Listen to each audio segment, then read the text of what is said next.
On a crowded Friday night, Brian Shaffer walked into a bar filled with people, music, and cameras. Dozens of witnesses saw him go inside. Security cameras caught the exact moment he entered. But here's the part no one can explain. Brian Shaffer never walked back out. Not through the front door. Not through the exits. Not through the emergency stairwells. He vanished from a building that was still full of people. No struggle. No panic. No body. Just a missing man. And hours of footage that show him going in, but never coming out. And the most disturbing part? The cameras never stopped recording. Tonight, you're going to see how someone can disappear in plain sight and why, years later, the Brian Shaffer case still terrifies investigators. It was supposed to be a celebration.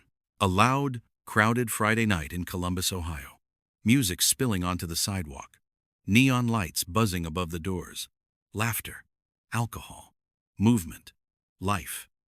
The kind of night where nothing feels dangerous. Brian Shaffer walked toward the entrance of the Ugly Tuna Saloona just after 9 p.m. He was smiling. Friends remember that clearly. Brian didn't look worried. He didn't look distracted. He didn't look like someone about to disappear. He looked like a 27-year-old medical student doing what thousands of other students were doing that night, blowing off steam after exams, grabbing a drink, letting the noise drown out everything else. Security cameras mounted above the entrance caught him walking inside. That image still exists. Brian stepping through the doorway. The bar packed. The night just getting started. And that's the last confirmed image of Brian Shaffer ever recorded. Because after that moment, Brian Shaffer was never seen again. Not leaving the bar, not exiting through the back, not slipping out unnoticed. He walked into a building full of people and vanished.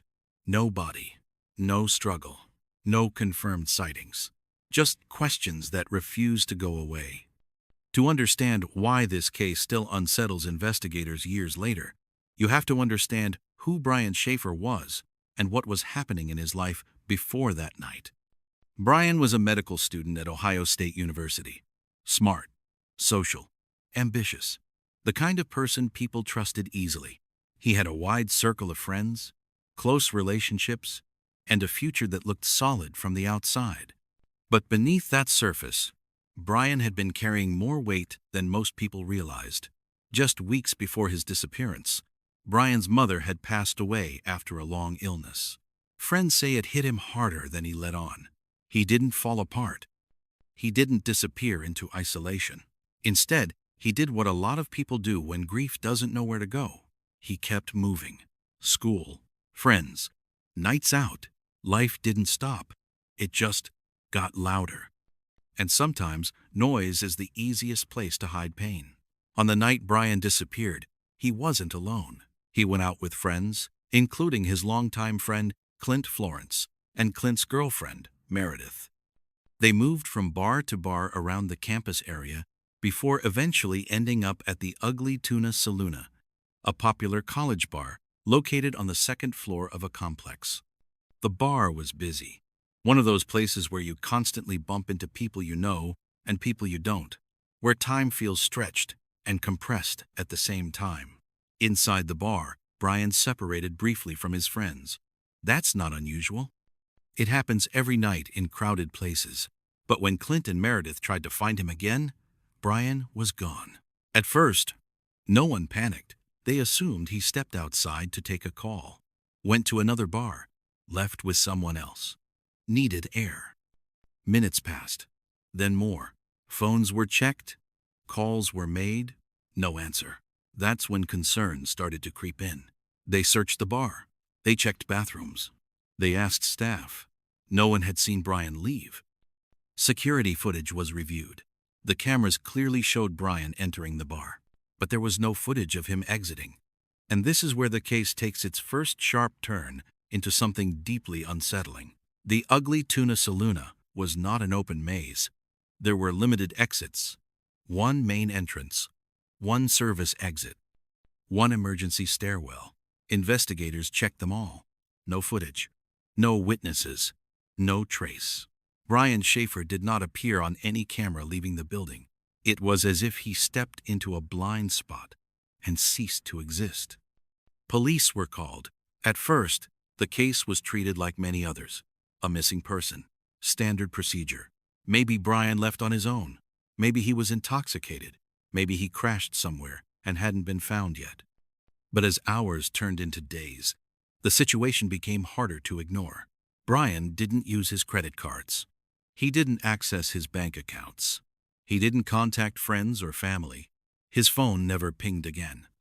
In a world where almost every movement leaves a digital trace, Brian left none. Investigators returned to the bar again and again. They reviewed camera angles, timelines, staff statements, witness recollections. Everyone remembered seeing Brian inside. No one remembered seeing him leave. And that single fact is what makes this case so disturbing. Disappearances usually happen in isolation. Dark roads, remote places, moments where no one is watching. Brian vanished in a crowded place, under surveillance, which raises a terrifying question. If someone can disappear here, where is safe? As days passed, rumors began to circulate. Some believed Brian left voluntarily, that grief overwhelmed him, that he wanted a fresh start. Others suspected foul play, a confrontation, an accident, a crime no one noticed. But every theory collided with the same wall. There was no evidence, no blood, no struggle, no witnesses. Even the idea that Brian slipped past cameras unnoticed began to fall apart under scrutiny. The angles were tight, the coverage continuous, and yet nothing. Brian's father, Randy Shaffer, refused to accept that his son had simply vanished without explanation. He pushed for deeper searches, more investigation, more answers. He once said something that still echoes through this case. People don't just disappear, but Brian did. As weeks turned into months, media attention faded. Another missing person, another unresolved case. But for those who studied the details, the mystery only grew heavier. Because the more investigators looked, the less sense it made. Brian didn't pack. He didn't prepare. He didn't say goodbye. If this was a choice, it was sudden. And if it wasn't, then whatever happened inside that bar remains one of the most chilling unanswered questions in modern true crime. And that's only the beginning. Investigators went back to the cameras. Again, they slowed the footage down, frame by frame, second by second. Brian walking into the bar is clear, almost ordinary. He pauses at the entrance, looks comfortable, steps inside. Then, the footage keeps rolling.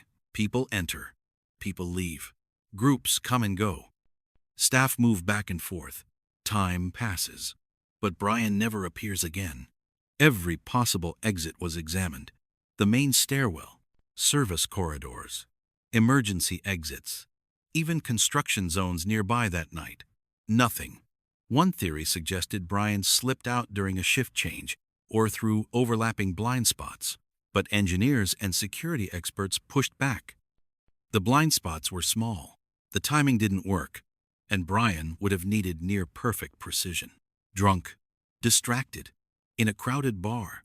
It didn't add up. The idea that Brian simply snuck out became harder to believe. Then there was the roof theory. Some speculated Brian accessed the roof through an employee-only area and fell, hidden from view.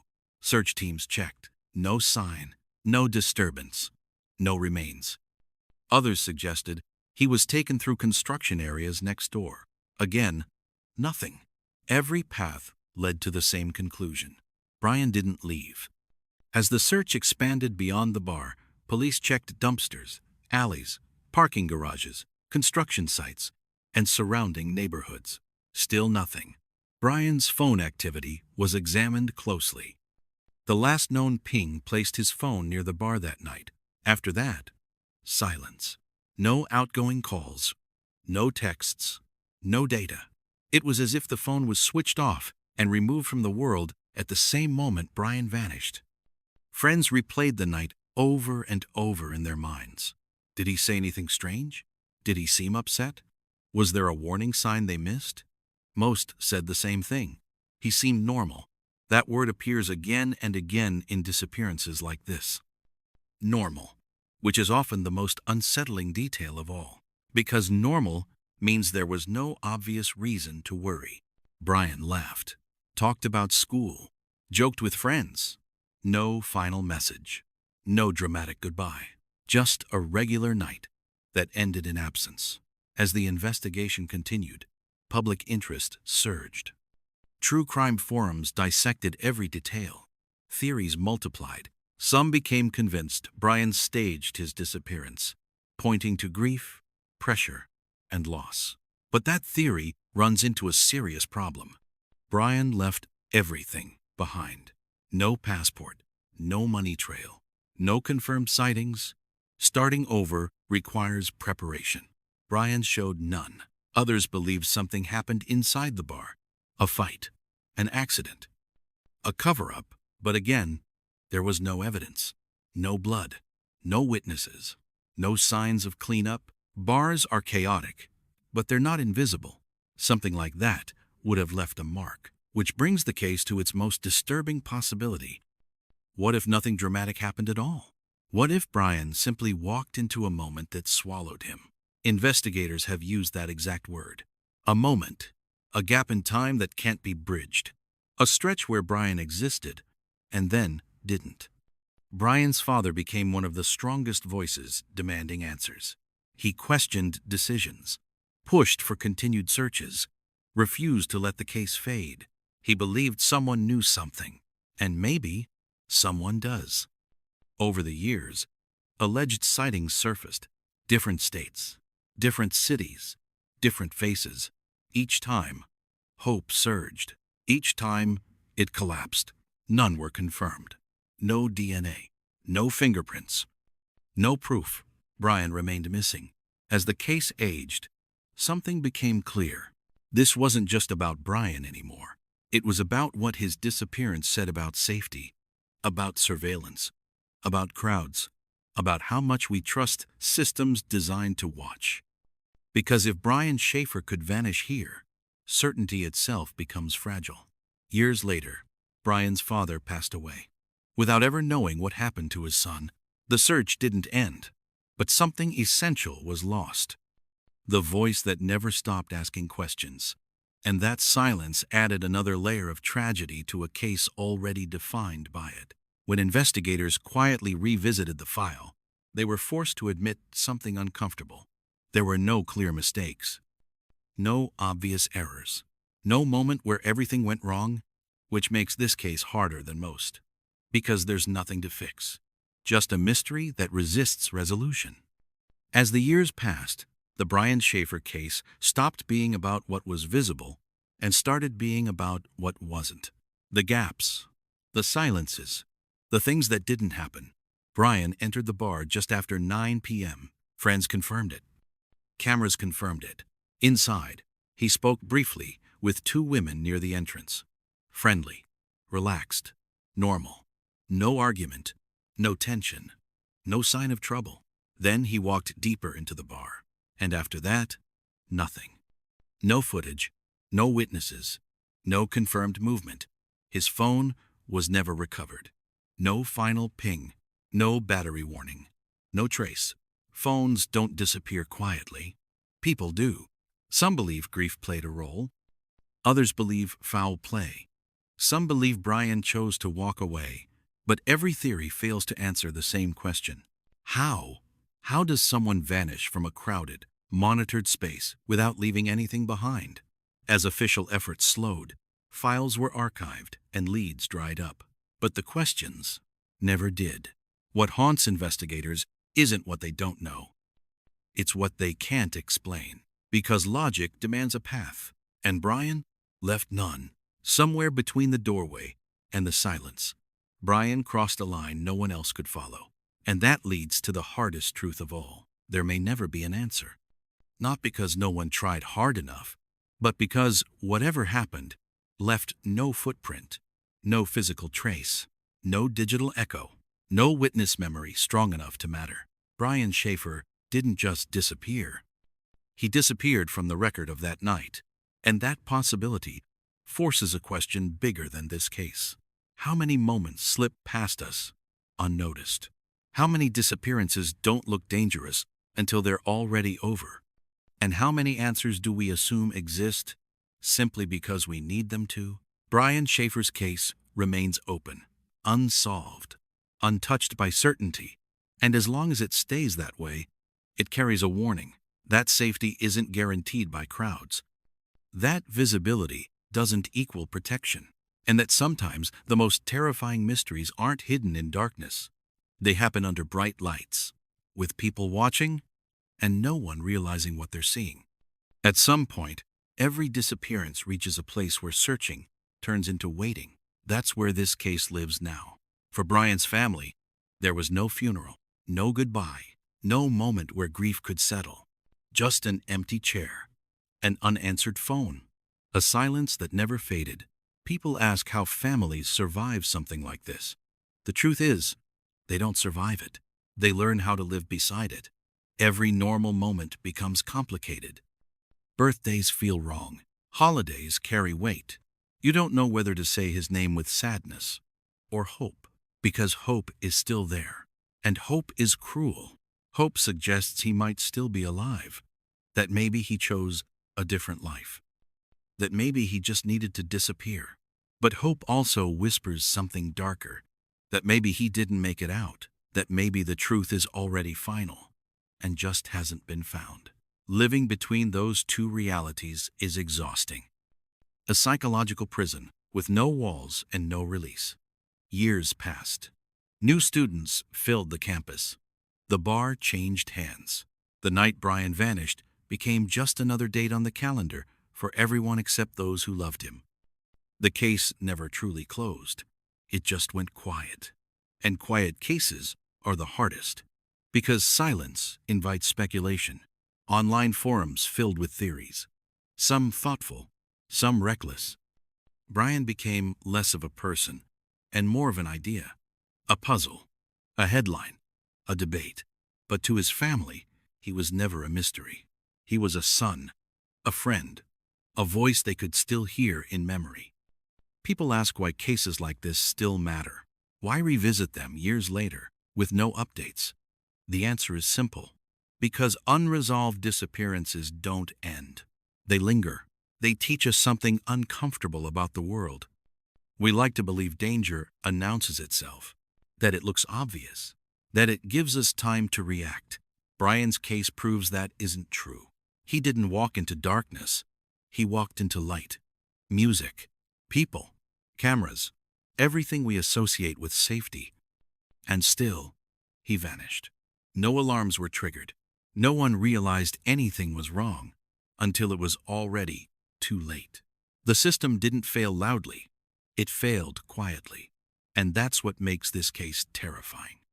Somewhere, there is a version of this story with an ending. A version where the questions stop, where the timeline connects, where the silence finally breaks. But the people who need that ending the most don't have it. They're left with memories. Brian laughing with friends. Brian planning his future. Brian stepping through a doorway like it was just another night. That doorway still exists. People walk through it every day. And that's what continues to haunt investigators. Nothing about that moment looked dangerous. Nothing demanded attention. And yet, it changed everything. Brian Shaffer didn't leave behind violence. He didn't leave behind chaos. He left behind absence. And absence is harder to fight than anything else. Because absence has no explanation, no timeline, no end. It just stays. So when people say, he just disappeared, what they really mean is this. He disappeared from answers, from certainty, from the future everyone assumed would happen. But he didn't disappear from memory. As long as this story is told, as long as people still ask what happened, as long as someone listens closely to the quiet moments, Brian Shaffer is not forgotten. And maybe that's all some families ever get. Not closure, not justice, but remembrance. Because the most terrifying thing about this case isn't that Brian vanished. It's that he vanished while everything looked normal. And that means it could happen again, anywhere, to anyone, without warning. And once you understand that, you never look at crowded rooms, security cameras, or quiet nights the same way again.